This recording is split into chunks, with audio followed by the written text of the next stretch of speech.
Today I'm very excited to do a video about the film The Third Man. Now, this is on many people's lists as their top film of all time, including famous film critics and famous film organizations. Whenever they rate this film, it gets high ratings. So I love this film. I've seen this at least 3 times. I think I've seen this 4 times. Now, what I want to do in this video is I have determined that this film is just so amazing and important that I'm willing to go in depth into the inner workings of the film. My goal is to take something I immensely enjoy and enhance it even more, to take it to another level. So I've watched several videos on YouTube about this film. They talk about the trivia and the filming, and there's a lot of overlap between all the videos on what's out there, information on this film. There's one thing I don't see though, and that is the film is based on a story by Graham Greene. I found a Penguin Classics book, The Portable Graham Greene. The story is in this book. So what I've done is I've read the story in this book and I'm going to compare it to the film. Now, there are some things that are in the story that are not in the film. There are things in the film that are not in the story. And I could go over 100 different things, but I'm going to kind of stick to ones that enhance the film. If it makes it more confusing, I'm going to avoid it. But if it enhances the film, I'm going to include it. Okay, so I want to stay true to my goal here. That's the premise of the video. So of course, if I do that, you must assume I'm going to tell you the plot. So in the next few minutes, I'm going to completely tell you the plot of the film. Okay, so the story in this book is about 75 pages long. There's like almost a page introduction by Graham Greene about the story. And what he says is that he did not intend this story to be published. Carol Reed was the director of The Third Man, and Graham Greene and Carol Reed had worked together on another film called Fallen Idol. Graham Greene says that in order to make a film, you've got to have a good story to set things up. Because if you just write a screenplay, it doesn't really tell you much about the mood of the film. And so he sees it as the story, which I'm going to call a film treatment. Sometimes it's called a novella.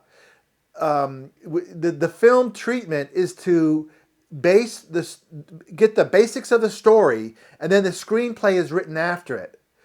Graham Greene, he says that once he puts the story down, he realizes that all these things can be changed in order to fit the film.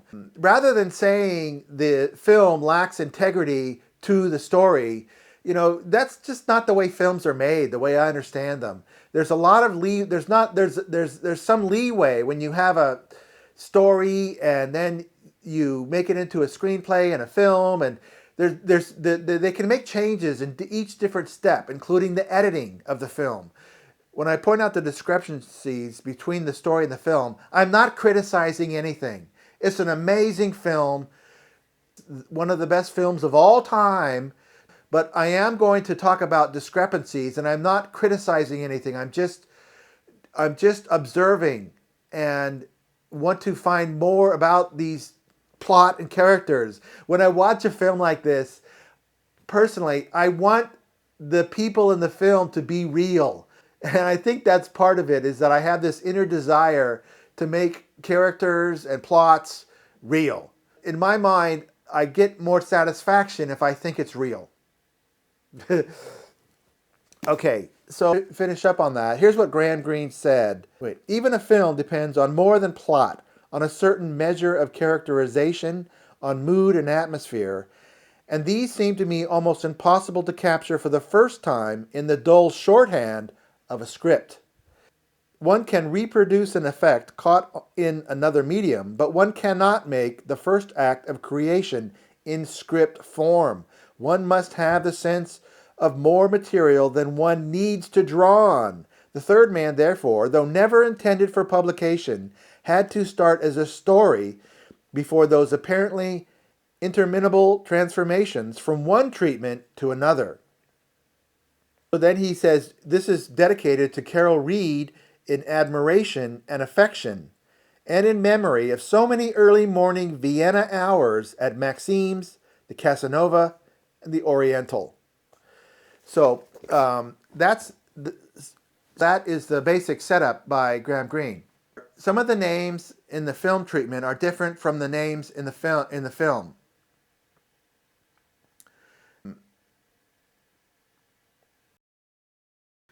Harry Lime is the same in both the film treatment and in the film. Rollo Martins is the name of the character in the film treatment, and Holly Martins is the name of the character in the film.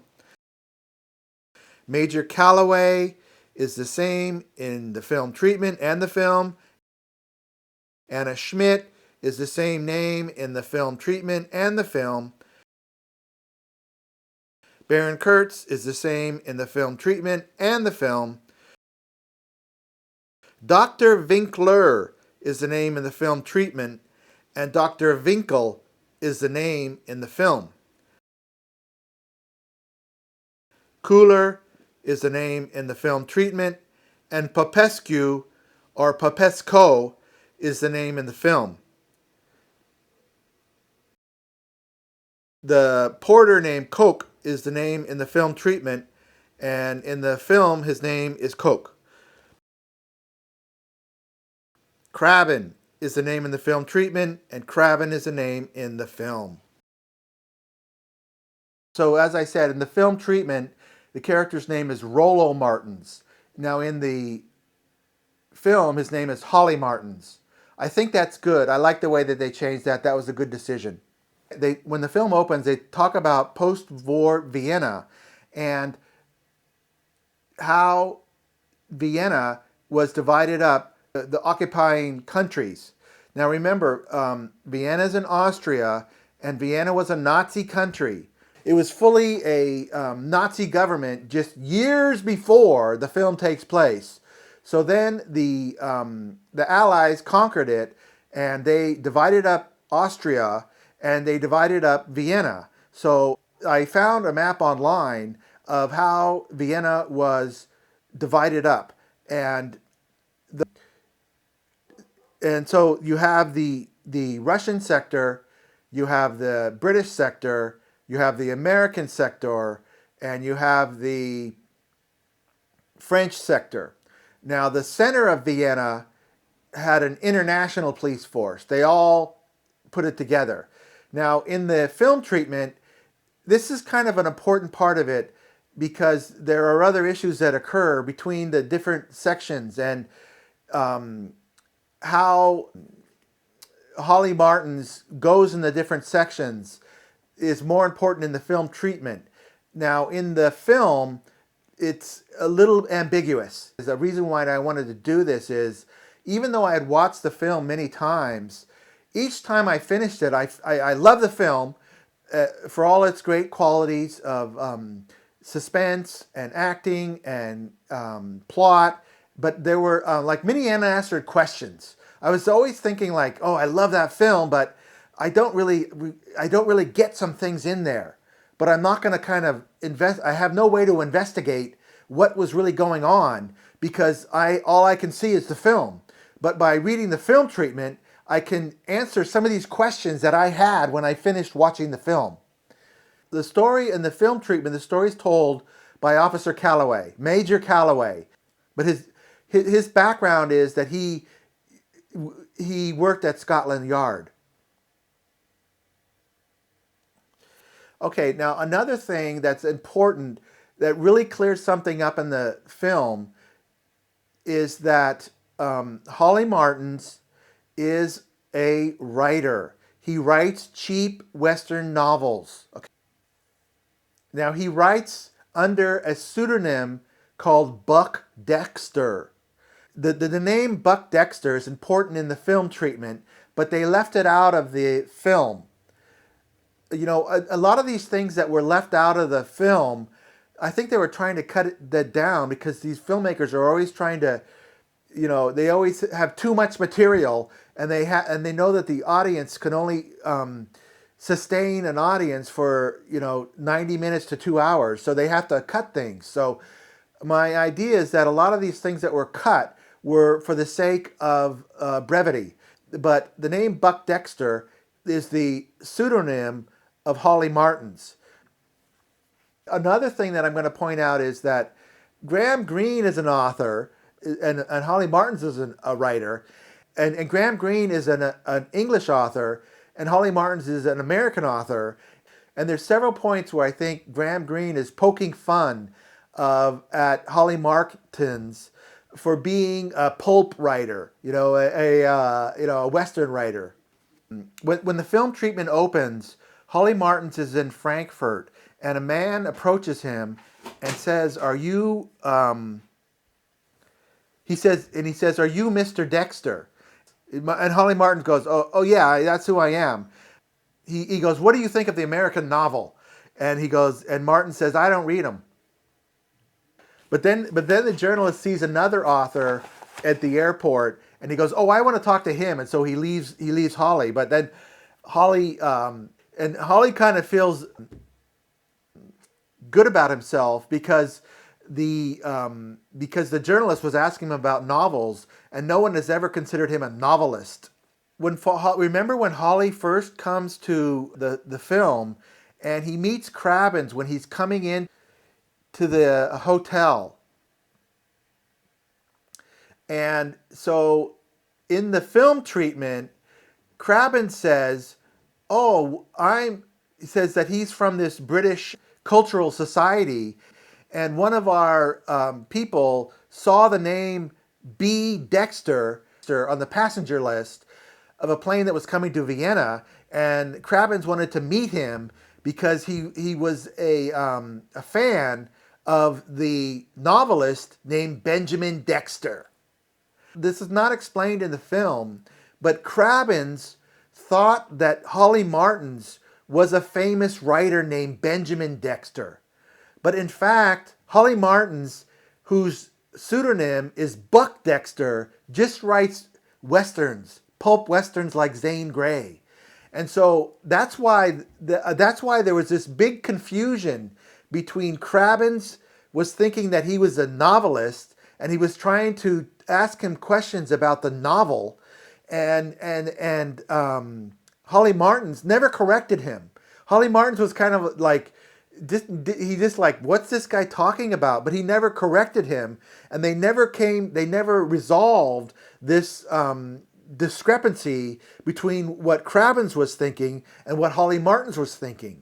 And so, as you know, in that scene in the film where Crabbins is very anxious for Dexter to speak at his cultural meeting, and then there's that funny scene, the scene where Holly Martins is dragged in the cab and is gone to the book meeting, is very funny in the book, because they're asking him all these questions about James Joyce and stream of consciousness, and he has no idea what they're talking about. And that's why that whole meeting goes so badly, because they think he's Benjamin Dexter, a very high-ranking contemporary novelist, and he's just he just likes Zane Grey and pulpy westerns. So that kind of explains what was going on between Crabbins and Holly Martins. Holly Martins goes along with Crabbins because Crabbins is paying his rent for a week. Holly Martins goes he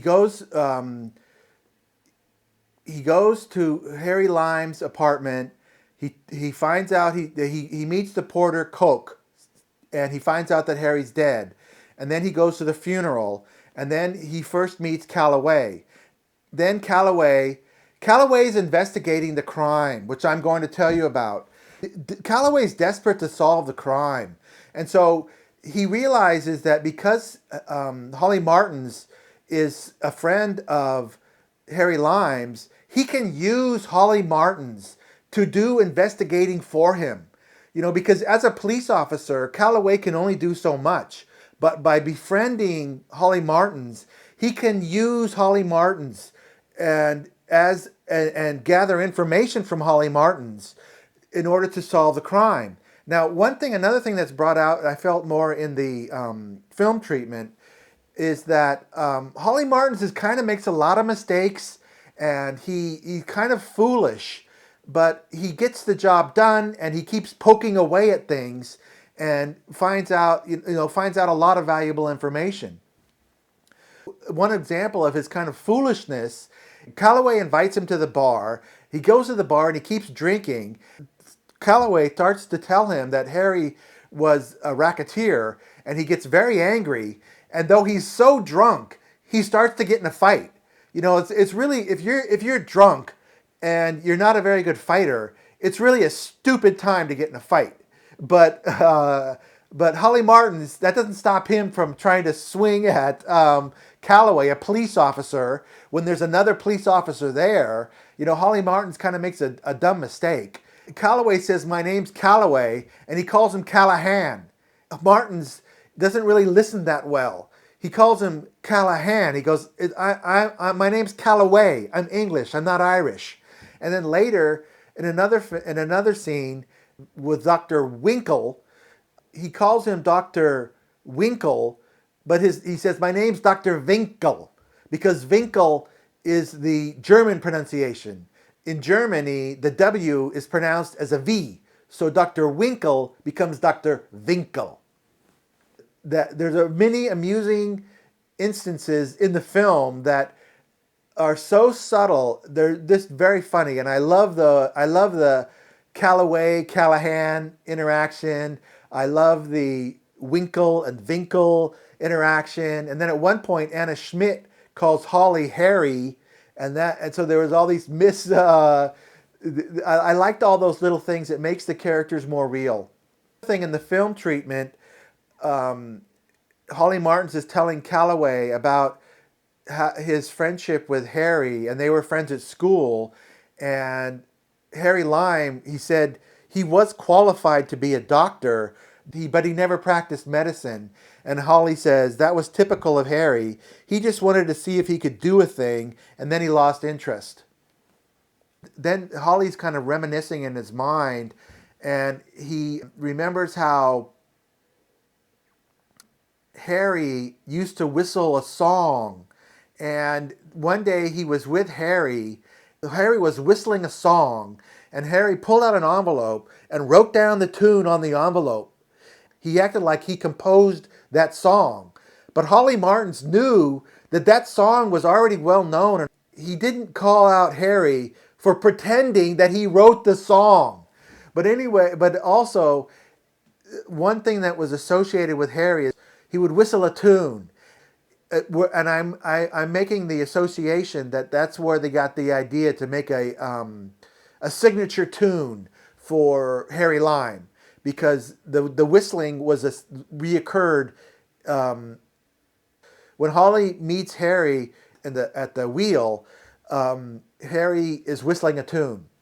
The Sacher Hotel is still in Vienna today, and that's when he meets Crabbin. And Crabbin says, "One of our chaps happened to ring up Frankfurt and heard you were on the plane." And Crabbin says, "Ever since I was a boy, I've thought you were the smartest novelist of our century."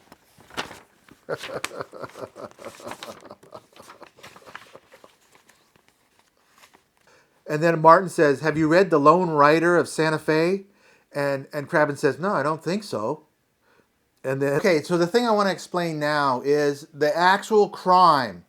Because when you're watching the film, as we watch Holly progress through the film, he gathers information, and then he gets a little bit about the crime, and then he gets some conflicting information, and then he gets some more conflicting information, and then he finds out people are lying, like Kurtz. I found that when I watched the film, though I had a general idea of the crime, I wasn't exactly sure what happened.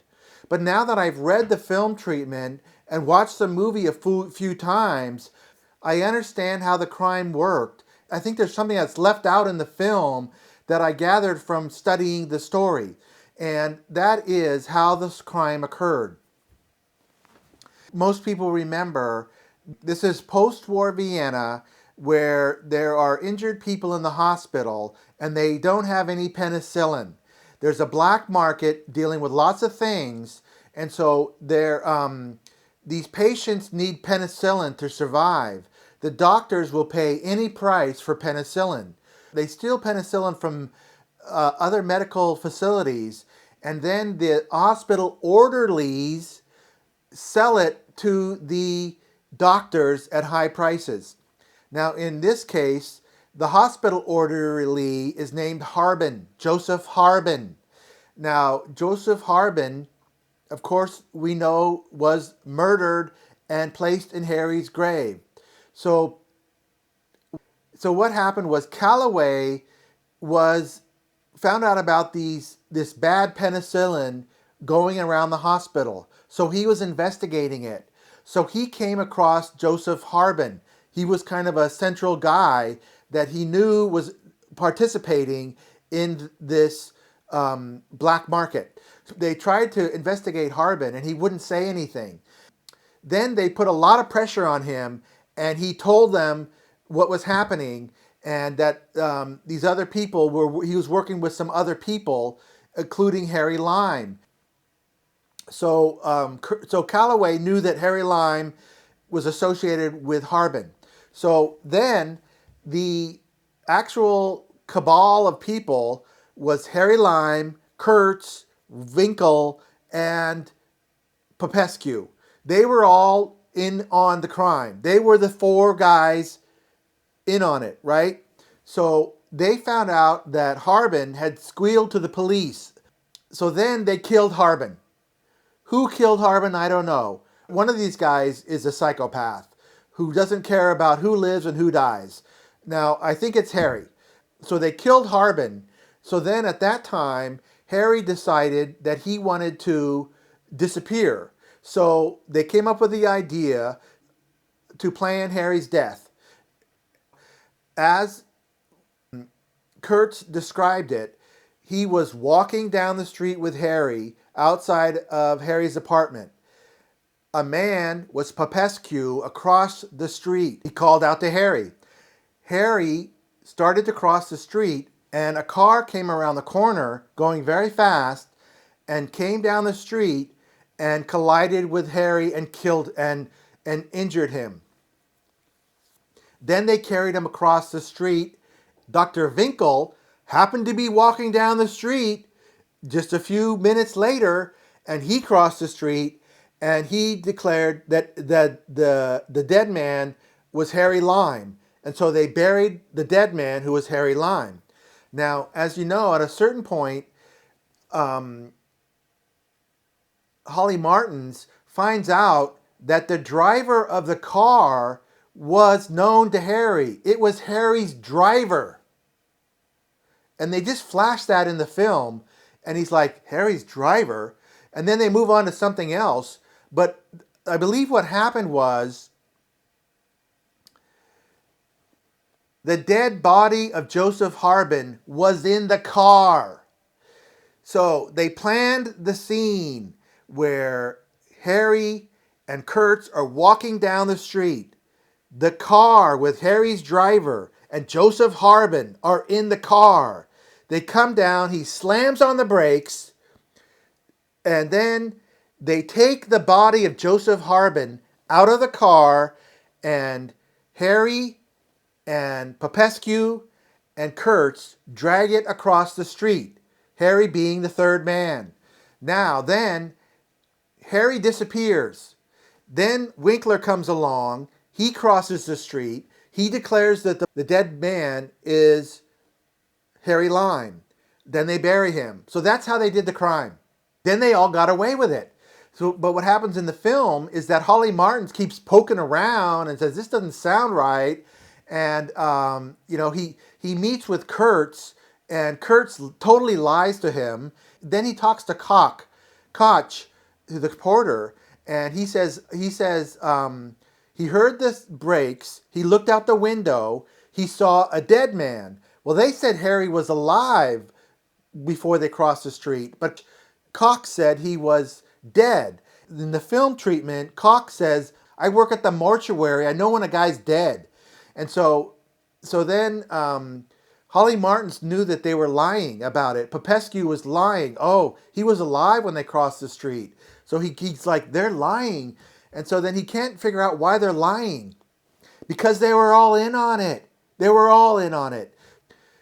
Then he tells Popescu that he knows there was a third man, and Popescu is kind of like, "Oh, I don't know what you're talking about." But it was right after that that the four men meet on the bridge. Four men meet on the bridge.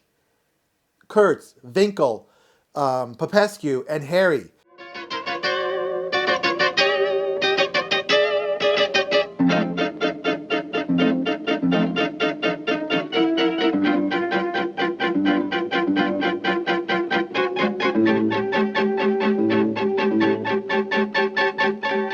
They meet on the bridge. The very next scene, Koch is dead.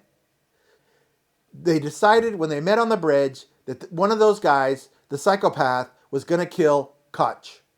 So they killed him. And as far as Anna Schmidt is concerned, in the film treatment, it says that her father was a Nazi. Anna Schmidt's father was a Nazi. But then they talk about how she's Hungarian and she's hiding from the Russians. Well, the Russians hated Nazis, and that's why she needed a fake ID. So, in fact, Harry Lime was dating the daughter of a Nazi. Okay, it just the crimes of Harry Lime just keep adding up. Okay, so that's why he forged her documents. At the certain point in the film, the Russians decide to go and arrest Anna Schmidt. Now, how did that happen that they wanted to arrest her? Well, it turns out that the scene where Holly Martins goes to see Anna Schmidt and Harry Lime is outside, he sees them, remember, and then Holly comes out and he's, "Who are you? Come out, wherever you are." That's Harry. He watched Holly talk to Anna.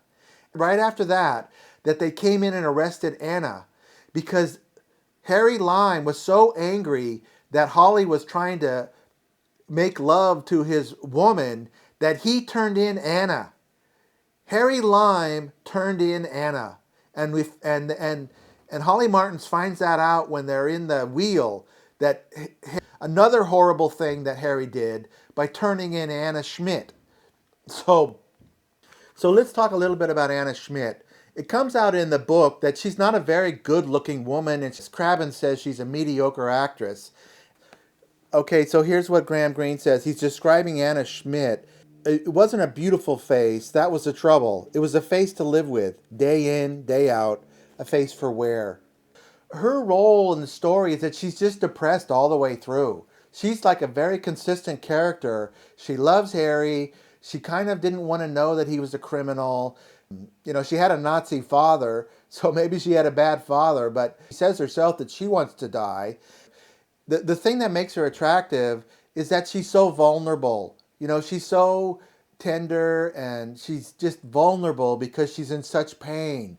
And it's really kind of a beautiful part of the story. Now, the scenes between Holly Martins and Anna in the apartment, I didn't appreciate them the first couple of times I watched the film, but when you watch it more than that, I really admire the acting and the sentiment, and Holly's trying to help her, but he's also wants her to fall in love with him, and she remains fixated on Harry Lime. Another great quality of this film is the tragic comedy part of it. I mean, it's a tragedy. It can be very serious topics covered here. There's an underlying humorous thread that proceeds throughout the film that keeps popping up within the tragedy of the crime and and the depressing world of post-war Vienna.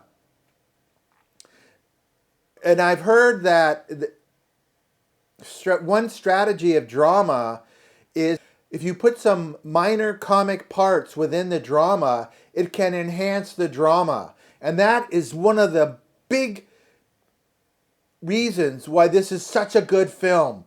Because you have the serious film, the black and white, the film noir, but then you have the funny parts that come in and out of the film. A funny part. The little boy who's played by, I think his name's Heinrich Hableck. We see him first when Holly Martins is speaking with Coke and he finds out about the third man.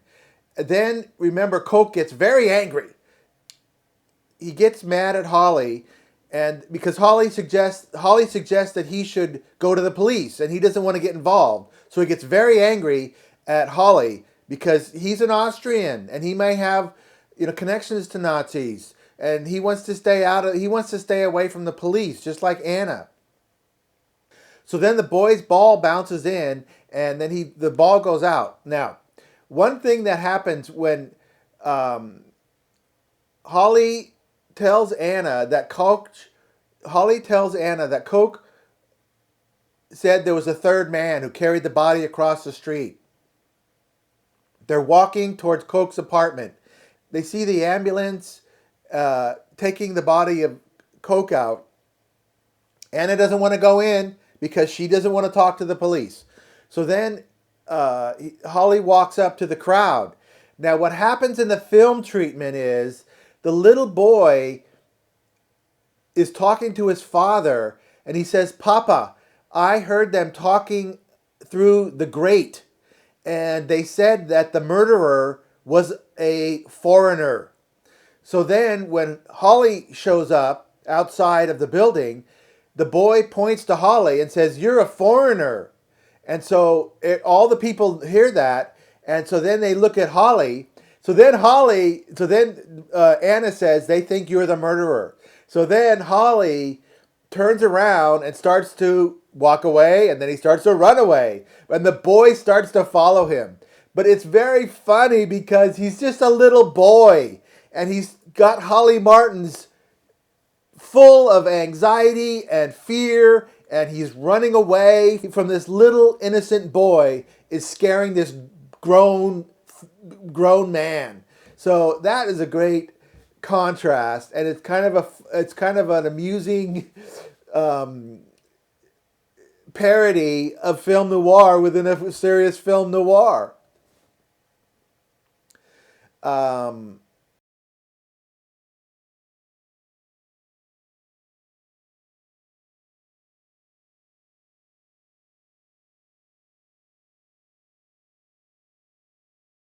Because the little boy heard the police say that the killer was a foreigner, that's why I say Harry Lime is the killer. And at this point, and several points in the film, Calloway's getting really tired of Holly Martins because he just keeps making trouble, and now he's accused of murder, and so he keeps trying to get Holly Martins on a flight out of Vienna. At that point, Holly and Anna go in the movie theater, and Holly returns to the hotel, and he gets in the guy's cab, and the guy's driving really fast, and he gets kind of confused, and he's like, "Are you trying to kill me?" And this is the driver for Crabbins, and he's driving him to the book meeting. A few minutes before, he was accused of murder and running away. Then there's the scene which I already talked about. Holly Martins, the writer, has been confused with Benjamin Dexter, the novelist. Then Popesco enters the room, and he starts he starts to give Holly a hard time, and then he talks to those two men, and Holly wants to escape, so he runs upstairs and he goes into the room and he gets bit by that parrot.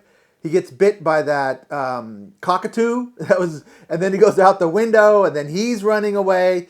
He goes to see Major Calloway, and Calloway gives him all the evidence against Harry, and then he goes to the club and he kind of wants to get drunk, but then he decides to see Anna, and then that's where Harry is outside. The scene where Harry is exposed is just like the film treatment, because Holly Martin goes outside and then he can sense that someone is following him in the doorway. You know, he says, "Who are you?" And then it's exactly as it is in the film treatment. The German woman, is up on one of the upper floors. She pulls back her curtain, and the light from her room shines out on the street and shines on Harry's face.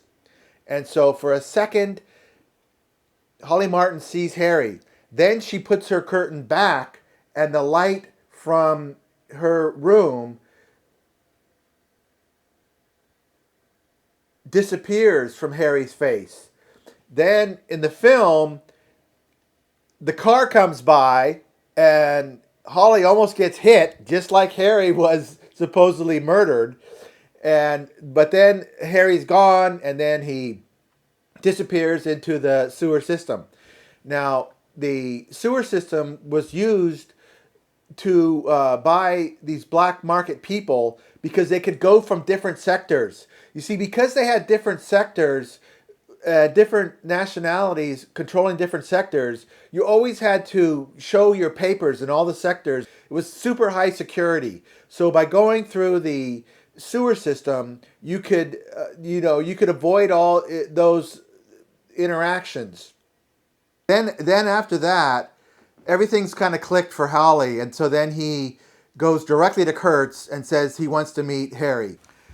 Then we have this famous scene on the wheel in Vienna where they meet on the wheel, and the thing is, we've been hearing about all the crimes of Harry Lime, and then we see him, and he's so charming, and he's good looking, and he's like, "Oh, what's the big deal, old man?"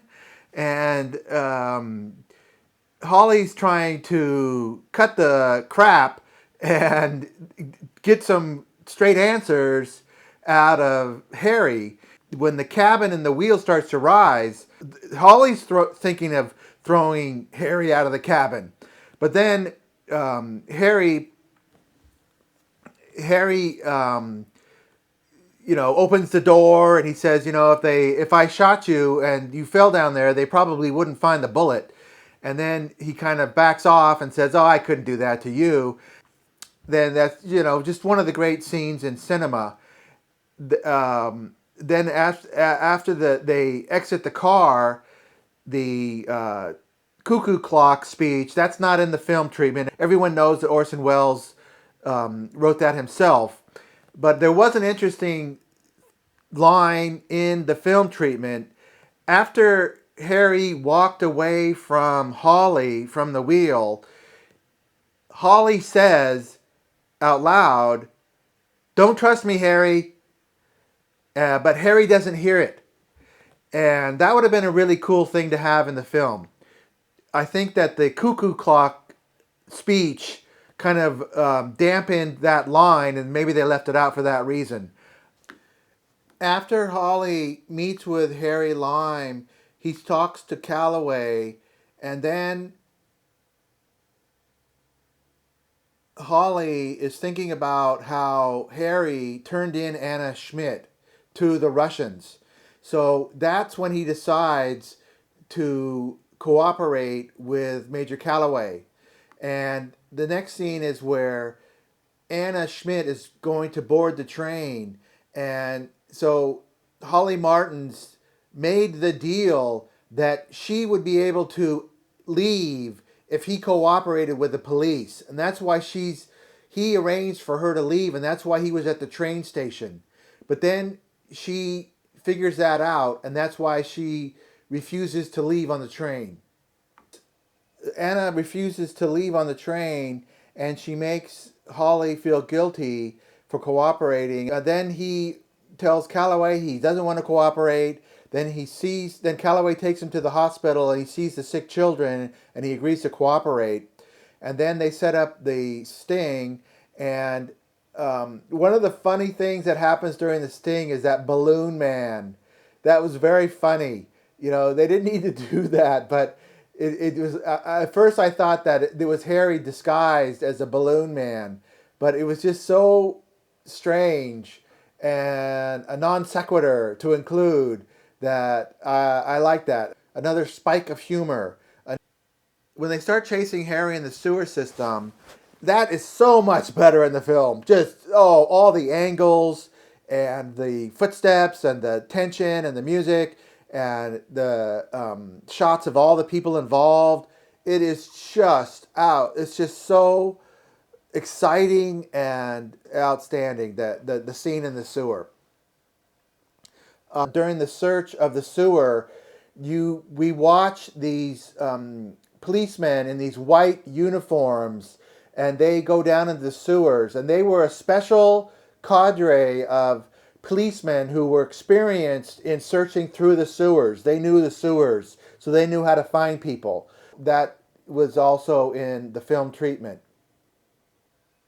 Then Payne gets shot, and then there is a point in the film where Carrie gets shot and he's trying to escape, and he goes up to the grate, and then Holly catches up to him, and in the film the two men make eye contact, and Harry kind of gives him a nod.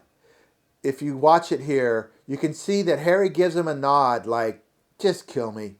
And so that's why he shoots him.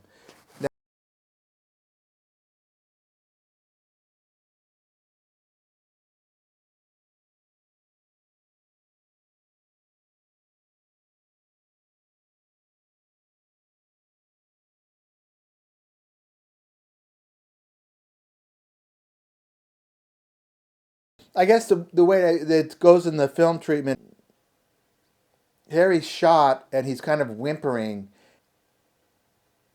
He's trying to speak, but he can't really speak. Then he began to whimper again. I couldn't bear it anymore, so I put a bullet through him. We'll forget that bit, Calloway says. And Martin says, I never shall. In the second funeral, she walks away, and then he follows her, and she puts her arm through Holly Martin's arm. That's the way the film treatment ends, but not in the film. And I admire them for the way they did it in the film, where she walks right past Holly Martin's, and then she walks away, and that ends the film, because that was consistent with her character. She never liked Holly. She was just sad, and I thought that was such a great decision that they did, that she remained true to her character. So there's some disconnects in this film. It's not a smooth story, but it still works. It's just amazing the way it works. Even though I'm showing you all these discrepancies in the film, it still just works in an amazing way. It's just it just makes me feel that great films are an accident. They just happen somehow. So all in all, just an outstanding film. I hope this video helped you find some new things to enjoy this film. Thank you for watching, and I'll see you in another video.